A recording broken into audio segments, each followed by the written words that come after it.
Broadcasting from the business capital of the world, this is the Podcast Business News Network. So this is how these things happen. Before we went on the air here, I'm talking with Douglas, and we're talking about stress and anxiety. Lots of people dealing with it. I had some stress last week in my life. It's just, a lot of things going on all at once. And I think all of us can relate to that.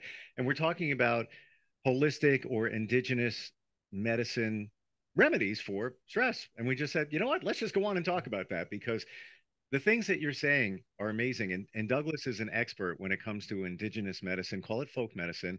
That's what I remember from even as a kid. I used to hear that term folk medicine and never really knew what it was. I knew it was kind of earthy, kind of holistic, but as I talk more with you, I learn more. And welcome, Douglas. Thank you. Yeah. So we started talking. I don't even know where you want to begin. We started talking about the haritaki. Am I saying that right? Yeah, haritaki. Haritaki, which is a fruit that's found where in the world? It's found in more tropical areas, I believe, or arid areas. Okay. I'm not they, depending on where you grow it, you'll have different medicinal qualities that come out because of the elevation and because of the soil, because of the weather. It's a myrobalan. They call it Chebula, Chebula, Chebula, Chebula myrobalan, I think is the botanical name, I believe. And there's different kinds. The kind that's the most sought out is a golden kind. I actually writing this down with a pen, by the way. That's good. That's good. The golden kind is the most sought after. You should remove the seeds before using it. Okay. Because the seeds have an effect to kind of make you throw up, and it's not usually what people want. If you want to go the easy route, Douglas, you could find powder that's already ready. You can, but you should always ask if you're not sure if they're removing the seeds, because it's time consuming and costs more money. Wow. Okay. Yeah, like you can buy small little black dried up haritakis, the black kind, not the gold kind, and they're really hard. And a lot of times, what they'll do is they just throw that in the machine and grind it up, and it still has medicinal values, but it has this extra thing that's not expected if you're using it traditionally, and you just get regular haritaki powder. So in general, you want the gold kind and have the seeds taken out. Even if they use the black kind, if they take the seeds out, it's fine. It's also known as arura in the Tibetan tradition, and if you ever see a tanka, or like a kind of painting of the medicine Buddha, he's holding one of these fruits in his hand usually. Wow. It's considered, they call it the fruit of immortality. It's a special fruit. And the reason we're focusing on this was last time we got together, you were drinking it. I was. Yeah. I was like, what are you drinking there? What's going on? And then it just spawned into the conversation before we started today. And you mentioned a place that you're comfortable with in getting haritaki from in powdered form, Mountain Rose Herbs. Yeah. I remember from some past conversation that they process it correctly. If they really a lot of times people have 500 different herbs they carry. They do it in mass quantity, and they may not really know what they're doing. They're just a business. But we talked to someone, and before we could ask them, they told us, yeah, we take the seeds out, and it's all done right. So yeah, that's really what you want.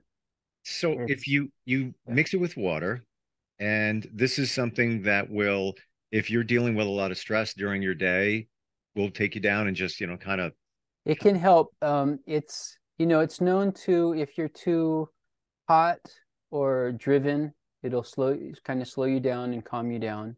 Okay. If you're too slow and unmotivated, it'll kind of speed you up and make you more motivated. But it doesn't take you past the balance point. That's why it's considered really special like that. Wow. Okay. Yeah. And so, there's 3 different main fruits that they use like this. In Ayurveda, it's Amalaki, Haritaki, and Bibataki. And they're each specific for the three different kind of genetic dispositions that people can have. Difficulty in compensating for free radical oxidation and what we call like fire. It's literally called bile. The word actually means bile that they use for that disposition. Or they have the one where you have a hard time dealing with stress. Your body has a hard time compensating for stress, so you can get like spaced out. You can get excited and start things really quick, but then not finish them. Yeah, it's like, it's good for imagination and kind of for, Clarity. Sounds like clarity. it can be, but it can also create a lack of clarity. There's a difficulty in establishing the right balance with things. It has a difficulty doing that. And so that's a cause, for instance, that's disposition that's more likely to you end up with autoimmune diseases and degenerative, like strange things that are hard to explain, things with your nervous system that go and come, and moving pain. That's all related to that. And then there's one that's related to having a difficulty compensating for anabolic or anaerobic conditions. So because of that difficulty, those conditions build up. And so there's three different fruits for that: Amalaki, Haritaki, and Bibataki. Haritaki is really specific for what we call the wind, or this compensatory kind of power that is compensated when you have that genetic disposition. Usually those people they're skinnier. They Let's have see. Can we do that? Because you yeah. mentioned it a few times. Why don't we break down the different categories of people based on observation, indigenous medicine? So, you talk about the wind, you talk about fire, And earth and somebody, water. right. So Yeah, so break so it down. so again, like in the body, it's earth and water. In the body, it's considered to be bile. And so everything having to do with bile is that, but it's more than that as well. And then there's everything having to do with earth and water, and everything having to do with wind. So those are the three. They call them dosha in Ayurveda, and it's the same idea in Tibetan medicine. We call it nepa. It has a lot of influence from Ayurveda, and so there's the same idea. And the word actually means is fault. And so I've interpreted it, or kind of redefining it using the term of compensation. Our bodies have the ability to compensate for so much, but then there's genetic dispositions that keep us having a harder time with certain things. Does And that mean with yeah. that genetic disposition, Mm-hmm. Douglas, do you have to overcompensate at that point? Mm-hmm. Absolutely, you have to make up for that. So, like, you might be born and they all have like there's aptitudes with all of them. So, like a person with a lot of fire, at an early age, they're going to be more fiery than other kids, more driven, more determined, more argumentative, and actually with this more clear too. Actually, you mentioned clarity with the wind earlier, but what really it creates more. The fire creates a lot more clarity, a lot more confidence. They might be confident and convicted about something that they're wrong about, but they're going to go out of their way to convince you that they're right. But most of the time they will be right, is the truth. Most of the time, these kind of people do see things clear, and that they tend to get more upset than other people because they can see what's going on so clearly, and they think it should be different. You're describing my 17-year-old son to a T. Yeah. Seriously, it's Yeah, like yeah. I don't want to just grab onto anything, but it's like, okay, yes, check the box, check the box, check the box, check the Yeah. box. That would be him. Yeah. So the aptitude for these people is they're driven, they can do the work of many people. They're natural leaders. Yes. And it's like it's really good. The downside physically is that they have a hard time stopping. And so they go, go, go, go. So like, someone, he's 17, by the time he's in his 30s, he's probably experiencing burnout, where he like just collapses. His adrenals will fail. And it affects primarily your heart and your kidneys. And so what will happen is that at an early age, you end up having heart issues, heart disease, because you won't stop. You just are pushing your body. And it's actually like free radical activity. Free radical activity, there's often start to have signs of inflammation.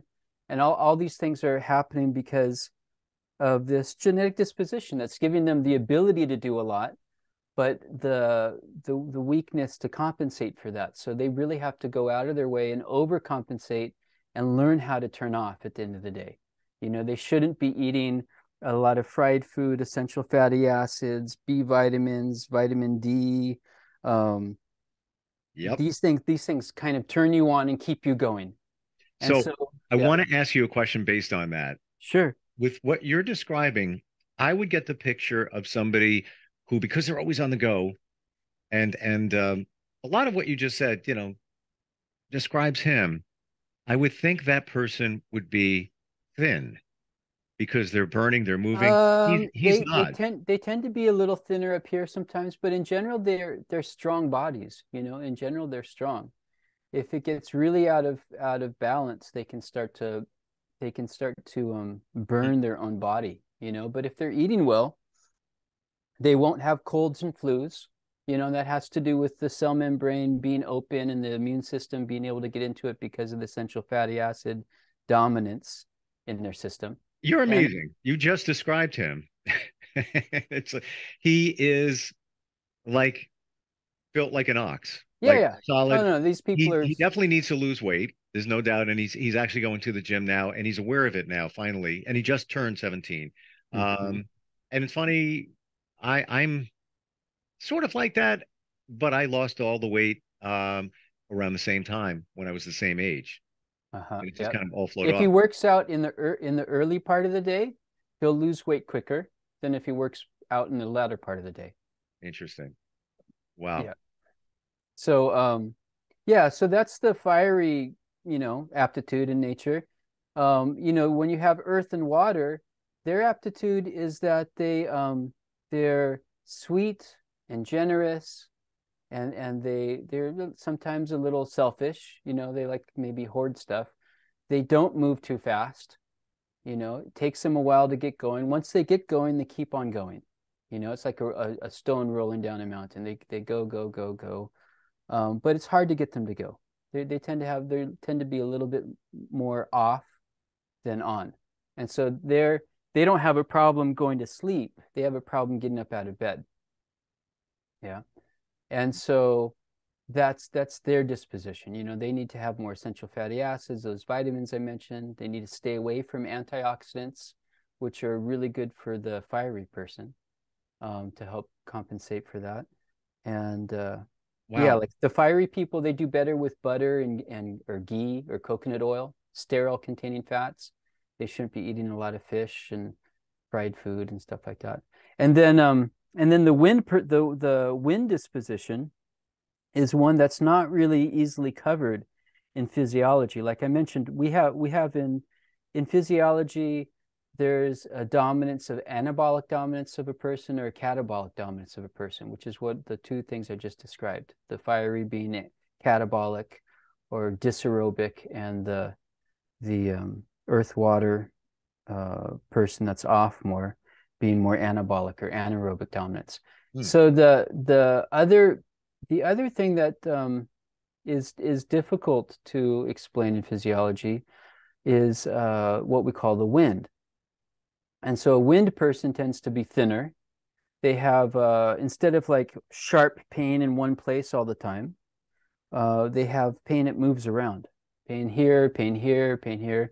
This is all related to a difficulty in compensating for wind. Also, they tend to not have really specific patterns. Like a person with a lot of fire, they'll tend to lean more towards diarrhea, fiery person. A person that tends to be more off or more earth watery, they tend to have more constipation, really, or they don't really have a problem with diarrhea, let's say. If you look in physiology, it's like constipation, diarrhea. Once you get into traditional, indigenous medicine, the earth water people, that's not just constipation, it's more like they don't have diarrhea. Because sometimes they have just like or kind of harder poop. With wind people, they're kind of all over the place. They can tend more towards constipation traditionally, but what you see is it's just not there's not a regular pattern. Yeah. And that's one of the biggest things that stick out, that it's always everything's changing. Sometimes they can't go to sleep at night. Sometimes they can't get up in the morning. Sometimes they are argumentative and stressed, and sometimes they're just kind of cloudy and they're not sure what's going on. And clinically, we find this a lot relates to lower high blood pressure. When the blood pressure is not right, your endocrine system's not producing hormones correctly, and that has an effect. But blood sugar will have an effect on that too. Um, Emotional stuff, different emotional experiences, different kinds of trauma, different every kind of stress you can think of. If like you decide that you're wondering about spirituality, and now you're like stressed because you're not sure which religion, or you're stressed because of a religion, or you're stressed because there is no religion, however you want to look at things. It's like, or you had like a dream, and it just like kind of like the dream is like disturbing you. All of these kind of subtle things relate to the wind, and a lot of people can compensate for that kind of stress. It's not a big deal, but for the wind person, it's a big deal. They're hypersensitive, and that's kind of one of their aptitudes, is that they're very flexible and very sensitive. It's not something that you'll find, say, in the earth water person, or some of the flexibility you might not find in the fiery person. So they tend to have more joint issues too. All the things that you like, if you look at different stages of life, you'll see those compensatory weaknesses in different stages of life. When you're a baby, your body has a difficulty compensating for earth and water. You're just kind of like spongy, kind of like a ball of like fat, and you can roll around. You're not going to get up and be motivated to go like build something. You're just kind of laying there and happy and generous and just kind of like, yeah. So that's like your earth water disposition in terms of genetic disposition. Then you have like the mid part of people's life, where they're doing their career, they're learning, they're whatever, they're making their life happen. That's more the fiery kind of person. Yeah. And then the latter part of your life, where you're getting weaker, you're getting you're falling more, you're dizzy more, you're more hyper energy, more stressed, more kind of like everything's becoming more of a disturbance. You're more sensitive to what you eat and think, and everything's kind of like, that's more your wind person. So those dispositions are like through the whole life for people that have those specific dispositions. So I But have a when you get, but question. when you get, wait one sec, when you get into that period of your life, it's hyper strong. So like for a wind person who may like have been very creative and, traveled and, did all kinds of strange things, when they get older, because the wind is naturally higher in that period of life, they're going to have some of the hardest time. They really need to know how to compensate for that, what to do. Their bones are going to get drier and harder, and their joints are going to be more of a problem, more than the other people. Yeah. And like for earth water disposition, they're going to have more congestion and more issues as a baby, up until they're about their early teens. They're going to have kind of more mucus and all this stuff. That's going to be more of an issue for them. And for a fiery person, their adult life, where they're making their career and learning and doing and making things, that's going to be more of a problematic time for them, where they really need to compensate. And if they don't, they'll have the repercussions, of that, which yeah. So Wow. that's the difference. So I want to the answer I think is clear, but I want to confirm it. If you're a wind person or a fire person Mm-hmm. from the beginning of your life, are you always that? Are you always a wind person, or can you Yeah. change So it so to there's the fire person? yeah. So the way they look at it, um, you could say in Asian medicine, primarily like Ayurveda, Tibetan medicine that had that influence. Tibetan medicine was also highly influenced by Egyptian Greek medicine, and the Egyptians also influenced India with their Indian medicine. Chinese medicine has a lot of the same principles, but you have a disposition when you're born, and that like you're going to grow and reach a certain height, and you're not going to keep on growing past that. It's like you have your limits. You have your you can you can take three different dispositions, and they all work out and build kind of a same looking body, but they'll all be a little bit different. One person's body will be softer, even though it looks the same. They might have the same body mass, so to speak. One person's joints will have more problem, and one person, they might have more like be warmer and have more sweat. It's like there's these different so that doesn't change, but there's these ideas of these combinations of these elements, these five elements that we're talking about. Um, they are also in disease and pathology. So there's a wind type of disease. That wind type of disease, a person with earth and water could get. There's a inflammation. Inflammation could, all three of those dispositions could get inflammation, but they'd manifest in different ways. They could be the way they would respond to medicine would be different. An earth water person takes a long time to respond to medicine. They have to take it for a while. A Wow. fiery person, usually the medicine happens pretty quickly. And a wind person, they all have different qualities. And so, this idea is in pathology, and it's in your genetic disposition, it's in your activities, it's in the seasons, it's in the time of your life, everything that you're doing. So, you look at a lot of there's different ways to use that information. So the way that some people practice is that they don't really think too much about your genetic disposition. If you're sick, if you're sick, we're dealing with what's going on with you in this moment, right? If we want to work with you kind of over a longer period of time and like build your aptitude, support you. If you're a fiery person, we want to support you being a fiery person. We don't want to just turn you off and turn you into like you've compensated it so much. So now that your life is like a earth water person, you have an aptitude and a mission, and like you're given like that for a reason, and how to balance it out so that you can really be yourself. That's kind of the idea. But the the pathology that you have, the illness that you have, when we deal with that, then what we're looking at is what's the best way to treat. Like when you asked me before about dosage, right? So there's a general thing about dosage. If you're dealing with a more complicated illness, and that requires the skill set of, like the teacher of your teacher, let's say, just like guy who's had like 80 years of clinical experience, and he's seen everything, which, you have the theoretical stuff in the book, and then you have what actually happens in life.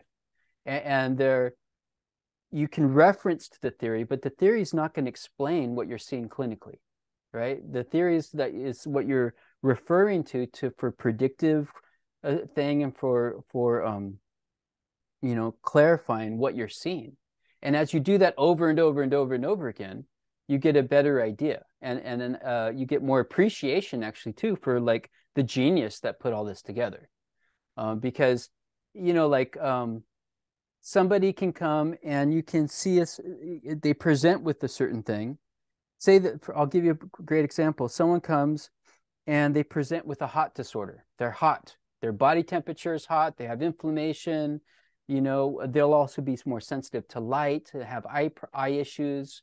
They might have issues with their liver. They're going to, all these different things. And then through asking them questions, feeling their pulse and some other things, you can actually find out that the heat in their body that's being displayed as a hot disorder is actually a result from just from the inability to handle some of the stresses in their life. Not because they're eating too much essential fatty acids, not because they're eating a lot of spicy food, not because they have a genetic disposition for fire.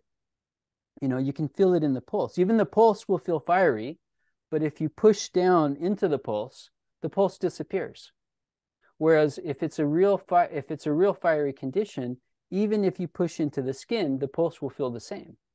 So that's like a little nuance. Wow. And so like you can talk to someone, you can do all these things to figure out, but eventually you can talk to someone and start to get ideas even before you're getting the confirmation by doing certain kinds of methods of analysis on their situation. We're just about out of time, and I'm fascinated about what you're talking about. And it's amazing that this goes all the way back. This is, we're talking, hundreds, centuries. Yeah, thousands of years ago. Thousands of years. Tibetan medicine was put together 1,000 years ago, and that was after hundreds or thousands of years of all these other systems that it combined. So it combined Chinese medicine, Egyptian Greek medicine, Ayurveda, Siddha medicine, all the folk traditions throughout the Himalayas, Siberia, Mongolia. And this was all kind of put together when those systems had already been established, already been being taken care of the royalty, the kings and queens of all those cultures, for generations had been taking care of them, allowing them to have long lives, allowing the sages to have long lives that would be able to continue to disseminate their knowledge in their kingdom, And so that was 1,000 years ago when they put it together. But the systems were already fully established. And so it's actually really old. It has a lot of time, empirical knowledge, If somebody wanted to change their life, look at a more holistic approach to everything from eating, supplements, lifestyle, would they reach out to you, and would you come up with a full plan right down to diet suggestions? Yeah, so because of the request of some of the patients or clients that I've had, we've developed actually a program. I've actually pulled together an expert in German new medicine she has a degree in medical anthropology, and it's all based on emotional energy, how to use emotional energy, how to transform that stress into support for your system, because that was a big part of those cultures that these sciences arose in, and we don't have that anymore. We don't have those networks. So I pulled that into it. I also pulled in a body training program that is for anti-aging, using different like super cutting edge techniques for restoring mobility, repairing damage, and building strength. And then I have a whole course on how to use all these signs and signals from indigenous medicine. I put that together. It's like a 9-month intensive, but we call it a 3-year program because for 3 years they have everyone, that the participants of that particular group or class that goes through it, because we're limiting it to about 20 people.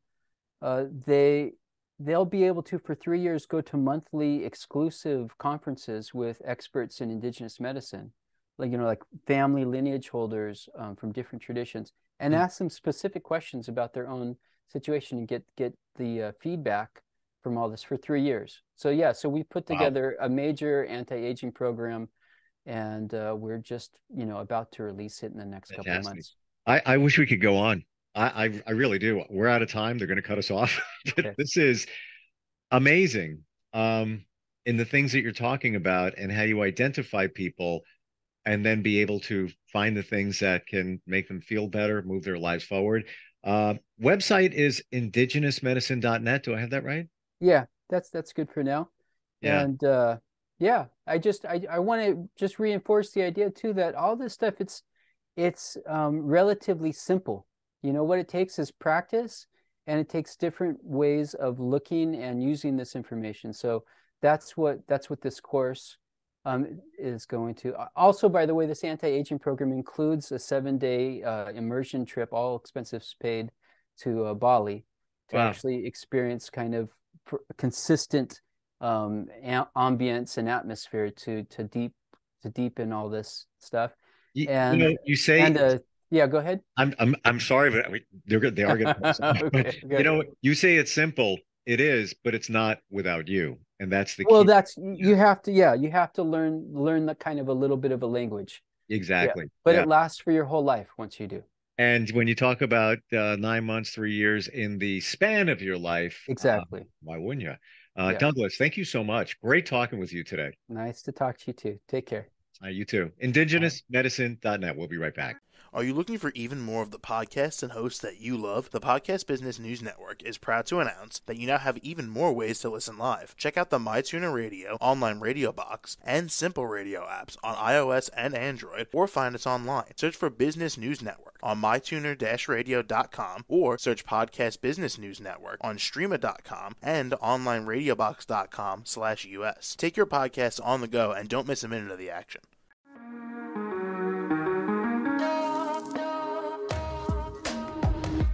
Broadcasting from the business capital of the world, this is the Podcast Business News Network. For nearly 2,000 severely injured veterans, everyday life has become filled with barriers.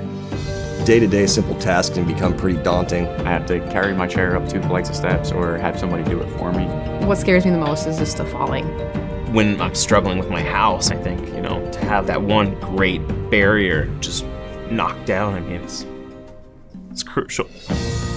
Home for Our Troops is a wonderful nonprofit that builds a mortgage-free, fully adaptive, handicap-accessible house. And there's no catch. It'll be our very first home that we've ever owned. This is a game changer. This is where your life begins again.